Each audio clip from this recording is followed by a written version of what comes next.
सरकारनं कांदा उत्पादक शेतकऱ्यांना मोठा दिलासा देणारा निर्णय घेतलाय। सरकारनं कांद्यावरील निर्यात मूल्य रद्द केल्यानंतर आता निर्यात शुल्कातही सरकारकडून कपात करण्यात आली आहे। कांद्यावर आता 40% निर्यात शुल्काऐवजी 20% शुल्क आकारणी करण्यात आली आहे। या निर्णयामुळे नाशिकच्या कांदा बाजारपेठेत कांदा दरात सुधारणा होण्याची शक्यता आहे। यामुळेच कांदा उत्पादक शेतकऱ्यांमध्ये आनंदाचं वातावरण आहे।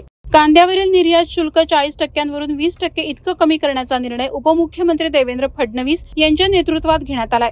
त्यामुळे राज्यातील कांदा उत्पादक शेतकरी वर्गात आनंदाला उधाण आलंय। कांद्यावरील किमान निर्यात किंमत $550 प्रति टन निश्चित करण्यात आली आहे। हा निर्णय केंद्र सरकारनं घेतलाय। हे निर्यात शुल्क हटवण्यासाठी देवेंद्र फडणवीस यांच्या पुढाकारात केंद्र सरकारला साकडं घातलं होतं। यामुळे देवाभाऊ कांदा उत्पादकांच्या पाठीशी असल्याचं स्पष्ट झालंय। गेल्या 20 दिवसांपासून कांद्याचे भाव कडाडले होते। अशा स्थितीत सरकारच्या या उत्तम निर्णयाचा कांद्याच्या दरावरही परिणाम होणार आहे। विशेष म्हणजे महाराष्ट्र हे भारतातील सर्वात मोठं कांदा निर्यात करणारं राज्य आहे।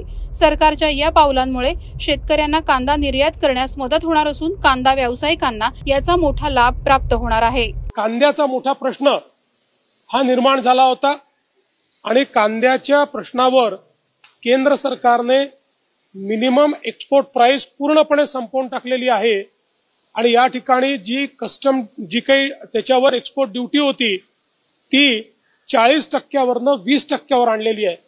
यामुळे कांद्याचे जे भाव आहेत ते स्थिर होण्याकरता, ते वर जाण्याकरता अत्यंत मोठा फायदा या माध्यमातून होणार आहे।